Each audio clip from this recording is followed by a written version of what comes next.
हमारे इस YouTube channel के सेगमेंट फास्ट न्यूज में आप तमाम का इस्तकबाल है। इस वीडियो में आप देख सकते हैं कमेंटों में बहुत ज्यादा खबरें। तो आइए शुरू करते हैं वीडियो को और देखते हैं आज की ताजा तरीन खबरें।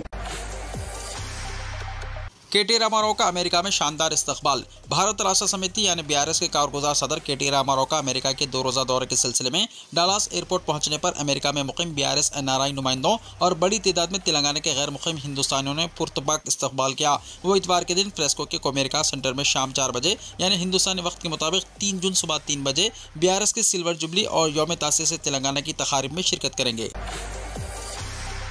चीफ मिनिस्टर की जानिब से अवाम को यौम तासीस की मुबारकबाद। रियासती काबीना का 5 जून को इजलास। रियासती काबीना का एक इजलास 5 जून को मुनक्किद किया जा रहा है, जिसमें तमाम सरकारी प्रोग्रामों पर अमलावरी का जायजा लिया जाएगा और मुख्तलिफ फैसले किए जाएंगे। चीफ मिनिस्टर के दफ्तर से जारी करदा एक बयान में चीफ मिनिस्टर रेवंत रेड्डी ने रियासत के अवाम को 2 जून को यौम तासीस के मौके पर मुबारकबाद दी। बयान के मुताबिक जुबली हिल्स के कमांड एंड कंट्रोल सेंटर में चीफ मिनिस्टर की सदारत में एक इजलास मुनक्किद हुआ, जिसमें यौम तासीस तकारीब की तैयारियों के अलावा इंदिरमा मकानात, रेवेन्यू इजलास, आबपाशी, धान की खरीदी, मौसम में बरसात की तैयारियां, सरकारी मुलाजिमीन के मुतालबात की यकसुई के लिए रूट मैप की तैयारी, राजीव युवा विकास स्कीम के लिए नौजवानों की दिलचस्पी वगैरह का जायजा लिया गया। वज़रा ने अपने अज़ला के दौरे के मौके पर अवाम की जानिब से पेश की गई नुमाइंदगियों का तस्करा किया। इस इजलास में डिप्टी चीफ मिनिस्टर भट्टी विक्रमार्का, उत्तम कुमार रेड्डी, पी श्रीनिवास रेड्डी, सीताक्का, दामोदर राज नरसिम्हा और चीफ सेक्रेटरी ने शिरकत की। इत्तला है कि काबीना में गौर के बाद राजीव युवा विकास स्कीम पर कतई फैसला लिया जाएगा। चीफ मिनिस्टर ने कहा कि स्कीम के जरिए किसी भी नाअहल को फ़ायदा नहीं पहुँचना चाहिए। मिस वर्ल्ड मुकाबला। तेलंगाना की सकाफत और सयाहत को मिली नई पहचान, वज़ीर सयाहत ने कहा। तेलंगाना के वज़ीर सयाहत और सकाफत जोपल्ली कृष्णा राव ने कहा कि मिस वर्ल्ड जैसे आलमी मुकाबलों के इनेकाद से तेलंगाना की सकाफती शान और शौकत और सयाहती मकामात को आलमी मंजरनामे पर उजागर करने में मदद मिली है। उन्होंने कहा कि इन मुकाबलों के बाद रियासत में सयाहती शोबे में तेज़ी देखी जा रही है। उन्होंने मज़ीद कहा कि सरकारी महकमों के मरबूत और मुसलसल इक़दाम के नतीजे में इस आलमी तक़रीब को कामयाबी मिली है। वक्फ तरमीमी कानून मुस्लिम जायदादों के तहफ़्फ़ुज़ के लिए नहीं, तबाही के लिए है। All India Muslim personal law board का इंदिरा पार्क पर धरना। शहर के मुख्तलिफ मुकामात से बाइक रैलियाँ। हैदराबाद सरापा एहतजाज में तब्दील। वक्फ तरमीमी कानून के खिलाफ हैदराबाद सरापा एहतजाज में तब्दील हो गया। कुल हिंद मुस्लिम पर्सनल लॉ बोर्ड के ज़ेर एहतमाम इंदिरा पार्क के रूबरू धरना चौक पर मुनज़्ज़म करदा एहतजाज में हज़ारों की तादाद में मर्द और बुरखापोश ख़वातीन, बुजुर्गों और नौजवानों ने शिरकत की। वक्फ बिल वापस लो, नारे तकबीर, अल्लाहु अकबर, आवाज़ दो, हम एक है के नारे लगाए जा रहे थे। एहतजाज में शामिल तमाम कायदीन और मुअज़्ज़िज़ीन अपने बाजुओं पर सियाह पट्टियाँ बांधे हुए थे। मौलाना खालिद सैफुल्लाह रहमानी सदर कुल हिंद मुस्लिम पर्सनल लॉ बोर्ड ने एहतजाज की क़यादत की। जनाब अकबरुद्दीन ओवैसी कायदे मजलिस मुक़न्नना पार्टी के अलावा उलमाए किराम, मशाइख़ इज़ाम, मजहबी और मिली रज़ाकाराना तंजीमों के ज़िम्मेदारान ने इस धरने से खिताब किया और इस बात का अहद किया कि वक्फ तरमीमी कानून की वापसी तक मुसलमान और तमाम इंसाफ पसंद शहरी खामोश नहीं रहेंगे। शहर के तमाम रास्तों से कुल हिंद मजलिस इत्तेहादुल मुस्लिमीन के अरकान असम्बली और कौंसिल कॉरपोरेटर्स की निगरानी में हज़ारों की तादाद में लोग 2 व्हीलर पर सवार होकर बाइक रैलियों की शक्ल में इंदिरा पार्क धरना चौक पहुंचे। बाइक रैलियाँ एहतजाजी मुजाहरे में तब्दील हो गई। मौलाना खालिद सैफुल्लाह रहमानी सदर कुल हिंद मुस्लिम पर्सनल लॉ बोर्ड ने कहा कि वक्फ तरमीमी कानून की वापसी तक मुस्लिम पर्सनल लॉ बोर्ड का एहतजाज जारी रहेगा। हम आखिरी दम तक इस एहतजाज को जारी रखेंगे। मरकजी हुकूमत वक्फ कानून में तरमीम करके दस्तूर को नुकसान पहुँचा रही है। हुकूमत को चाहिए कि वो इस कानून से दस्तबरदारी इख्तियार करे। हज़रत यूसुफ़ैन रहमहुमुल्लाह की 325वें उर्स शरीफ का आज आगाज़। हज़रत सैयदना यूसुफ़ुद्दीन चिश्ती और हज़रत सैयदना शरीफुद्दीन चिश्ती रहमहुमुल्लाह अल-मारूफ हज़रत यूसुफ़ैन के 325वें सहरोज़ा उर्स शरीफ का पीर 5 ज़िलहिज्जा 2 जून से दरगाह शरीफ वाक़ नामपल्ली में आगाज़ होगा। पीर को बाद नमाज असर मक्का मस्जिद में, बाद नमाज असर 5:15 बजे इमाम मक्का मस्जिद हाफिज़ मोहम्मद अब्दुल अली सिद्दीकी की दुआ के बाद जुलूस संदल रवाना होगा, जो 4 मीनार, गुलजार हाउस, पत्थर घट्टी, अफजलगंज, मौज़म जाही मार्केट नामपल्ली से होता हुआ तकरीबन रात 11 बजे दरगाह शरीफ नामपल्ली पहुंचेगा। जुलूस की निगरानी मौलाना मोहम्मद सुफियान अली शाह चिश्ती करेंगे। जुलूस से संदल का मुख्तलिफ मुकामात पर इस्तकबाल किया जाएगा, जिनमें काबिल ज़िक्र आस्तान मदारिया, चार कमान, दिल्ली दरवाज़ा, नया पुल पर और अफजलगंज में ओल्ड मोटर पार्ट्स ताजरीन, उस्मानगंज के पास फिल खाने की जानिब से इस्तकबाल किया जाएगा। मंगल 3 जून को जश्न चिरागा होंगे, जिसमें महफिल समा होगी। चहारशंबा 4 जून को 10 बजे तक दिन 1 बजे समा खाने में महफिल खुल होगी। रुकन रियासती वक्फ बोर्ड मौलाना अबुल फतह सैयद बंदगी बादशाह कादरी रियाज पाशा महफिल समा की निगरानी करेंगे। दरगाह शरीफ को खुसूसी रोशनियों से मुनव्वर किया गया है। कुल हिंद मजलिस इत्तेहादुल मुस्लिमीन की जानिब से दरगाह शरीफ और इसके तरफ में खुसूसी इंतजाम किए गए हैं। जमीन रजिस्ट्रेशन के लिए स्लॉट बुकिंग तरीक़ेकार का आगाज, आवाम को आसान तरीके से खिदमत फराहम करने का फैसला। पी श्रीनिवास रेड्डी ने कहा। वज़ीर माल पी श्रीनिवास रेड्डी ने कहा है कि पीर से रियासत के तमाम सब रजिस्ट्रार दफातर में अराजियात के रजिस्ट्रेशन के लिए स्लॉट बुकिंग के तरीक़ेकार का आगाज होगा। आर्टिफिशियल इंटेलिजेंस की खिदमत हासिल करते हुए आवाम को आसान तरीके से खिदमत फराहम करने का फैसला किया गया। उन्होंने कहा कि रियासत भर में 144 सब रजिस्ट्रार दफातर हैं, जिनमें अब तक 2 मरहलों में पायलट प्रोजेक्ट के तहत 47 दफातर में स्लॉट बुकिंग की सहूलत शुरू की गई और बाकी 97 दफातर में 2 जून से स्लॉट बुकिंग शुरू कर दी जाएगी। वज़ीर माल ने इतवार को स्टैम्प्स एंड रजिस्ट्रेशन के ओहदेदारों के साथ एक जायजा इजलास मुनक्किद किया।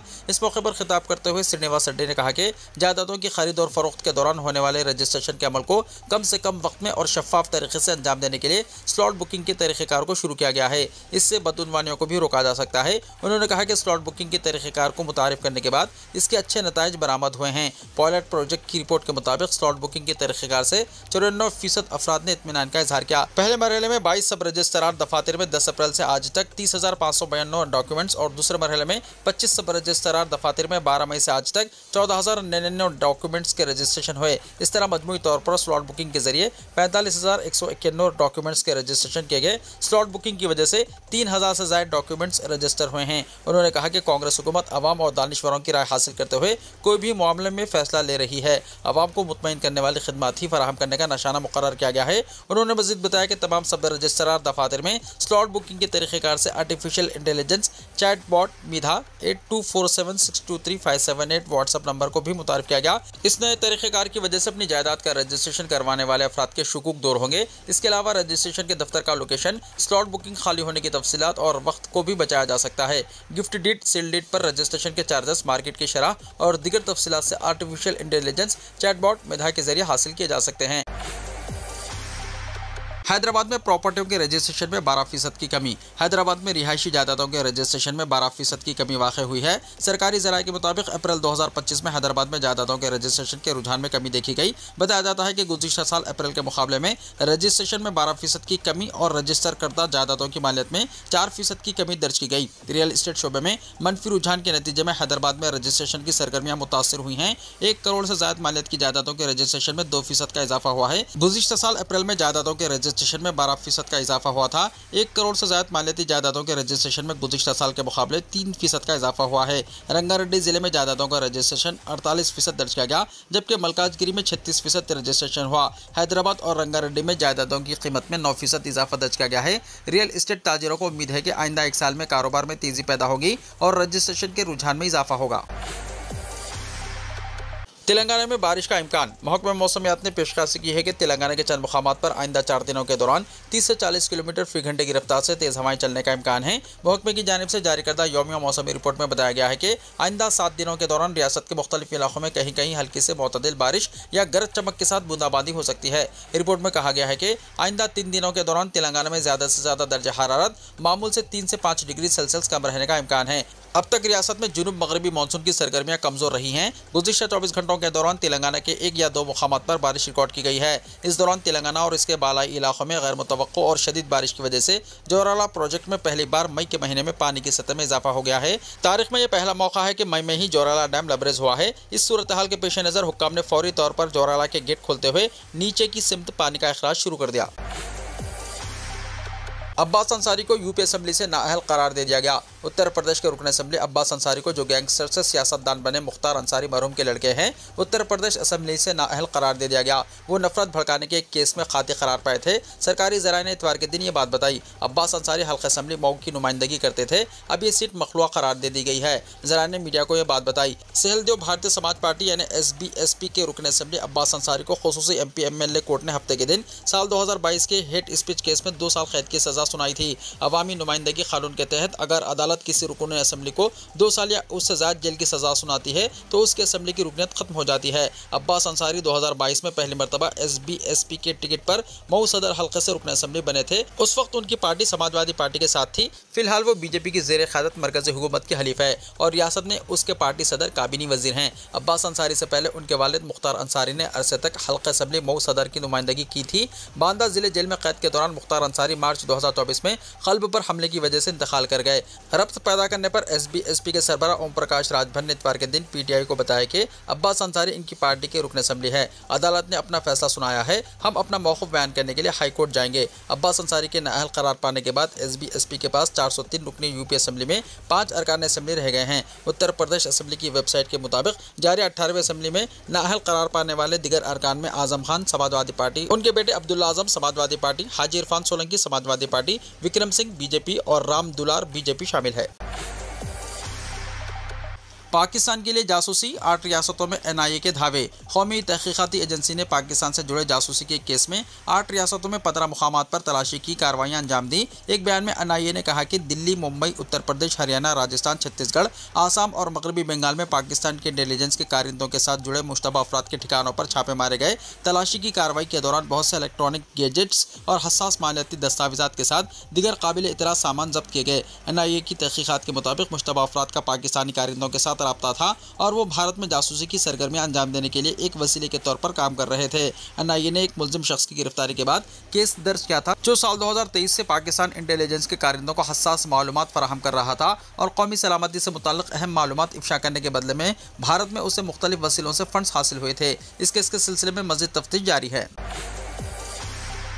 मनासिक हज के लिए तैयारियां मुकम्मल, आज़मीन के लिए हिदायत। सऊदी वज़ारत हज उम्रा ने मनासिक हज के लिए तैयारियों को हतमी शक्ल दे दी है। वज़ारत ने आज़मीन हज की सलामती और तहफ़्फ़ुज़ के लिए एहतियाती तदाबीर के हवाले से हिदायत की है कि वो गर्मी में ज़्यादा देर खैमों से बाहर ना निकलें। सऊदी खबरी एजेंसी SPA के मुताबिक वज़ारत की जानिब से जारी हिदायत में जोर दिया गया है कि यौम अरफा को सुबह 10 बजे से दोपहर 4 बजे तक खैमों से बाहर ना निकलें। शदीद गर्मी के पेश नज़र इन औक़ात में जबल उर रहमा और मस्जिद निमरा ना जाएँ ताकि लू लगने की खदशात से महफूज रह सकें। वज़ारत हज का मज़ीद कहना था कि आज़मीन हज अपने मुक़र्ररा शेड्यूल के मुताबिक दीगर मनासिक अदा करें जो इनके इदारों की जानिब से इन्हें जारी किए जाएंगे। मशाइर मुक़द्दसा में ट्रांसपोर्टेशन के लिए मुक़र्ररा ट्रांसपोर्ट इस्तेमाल करें जो इनके प्रोग्राम में शामिल हैं। इलावाज़ी दिन में जब मौसम शदीद गर्म होता है, ऐसे में पैदल तवील मुसाफ़त तय करने से इज्तिनाब करें। वज़ारत ने नुसुक कार्ड की अहमियत के हवाले से कहा है कि हुज्जाज इसे हमा वक्त अपने हमरा रखें और मुतल्लिक़ा अहलकारों की तलब करने पर पेश करें।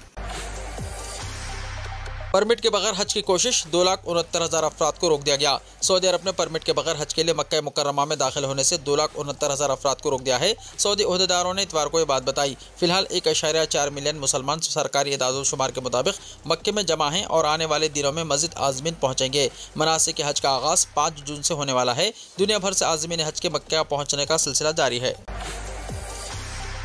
गजा में इसराइली फ़ौज की फायरिंग और बमबारी में 30 अफराद जाँ बहक। गजा पर इसराइली हमले मज़ीद शिद्दत अख्तियार कर रहे हैं। इतवार के रोज़ इसराइल ने गजा के शहर रफ़ा पर ज़बरदस्त बमबारी की, जिसके नतीजे में कम अज़ कम 30 अफराद जाँ बहक हो गए हैं। हुक्काम के मुताबिक ये हमले गजा ह्यूमैनिटेरियन फाउंडेशन यानी GHF के इमदादी मरकज़ के करीब उस वक्त किए गए जब हज़ारों फ़लस्तीनी शहरी इंसानी इमदाद हासिल करने के लिए वहाँ मौजूद थे।